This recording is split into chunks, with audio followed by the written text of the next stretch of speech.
Karena membayar gaji pun tak cukup, sehingga pada waktu itu untuk membayar gaji pegawai itu Pemda harus utang dulu, karena uangnya nggak cukup untuk bayar gaji.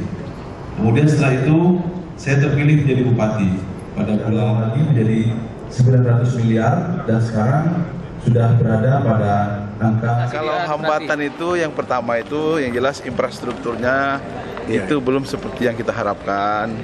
Kemudian yang kedua juga mungkin barangkali sumber daya manusia di sana juga harus di-upgrade lagi, karena kalau dengan kondisi yang ada sekarang itu memang agak sedikit menjadi kendala kalau kita ingin mengembangkan usaha-usaha yang berskala lebih besar gitu. Kekurangan itulah SDM yang sesuai dengan inilah spesifikasi gitu. Ya. Gimana Bang? Terhadap wakil bendara umumnya? Saya kira begini, masalah apa yang musibah yang menimpa kader HIPMI, Saudara Sudiro. Yang pertama kami berduka ya, kami berduka dan tentunya teman-teman di HIPMI merasa kehilangan Saudara Sudiro. Yang kedua, kami menyerahkan sepenuhnya kepada pihak kepolisian untuk bisa menyelesaikan masalah ini dan mengungkap apakah benar itu bunuh diri atau ada masalah lain, sehingga kita tunggu hasil terakhir daripada pihak kepolisian.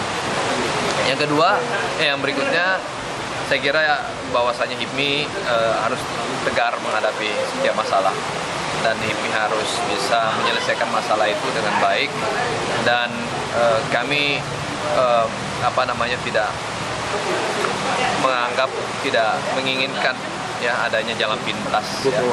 Tidak menginginkan ada jalan pintas, sehingga kalau ada hal-hal yang mengena atau menimpa kader-kader HIPMI, janganlah mengambil jalan pintas untuk menyelesaikan masalah, sehingga mudah-mudahan bahwasanya kader-kader HIPMI terus tegar menghadapi setiap persoalan, dan saya harapkan bahwa persoalan ini bisa diungkap sampai setuntas-tuntasnya. Kalau toh akhirnya memang itu terjadi karena bunuh diri atau menyelesaikan masalah itu secara pintas, kami tentunya mengharapkan bahwa kader-kader ini untuk jangan sampai ya menyelesaikan masalah itu dengan jalan pintas. Harapan Abang untuk Rakerda ini Rio nih Bang? Iya, betul. Rakerda ini saya kira penting untuk bagaimana teman-teman HIPMI di daerah sini membangun kebersamaan, persaudaraan, dan yang tidak kalah penting mereka mengetahui tentang esensi ber-HIPMI, karena organisasi HIPMI ini sudah puluhan tahun, dan teman-teman kader-kader baru, ya anggota-anggota baru harus mengetahui esensi organisasi yang paling utama, ya karakter-karakter teman-teman harus juga dibangun, ya.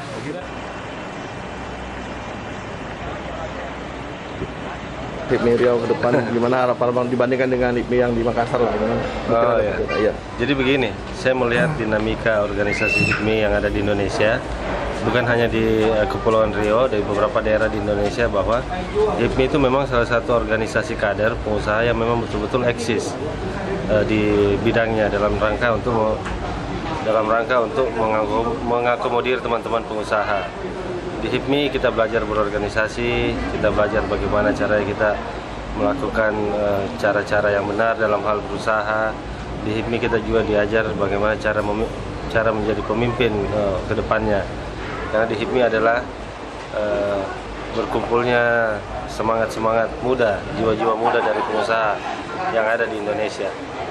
Kemudian tanggapan Abang masalah atas kematian pengurus provinsi daerah Ustadz bagaimana? Jadi mungkin begini, itu memang satu hal yang sifatnya tragis yang kita lihat, apalagi memang dia keluarga besar dari HIPMI itu sendiri.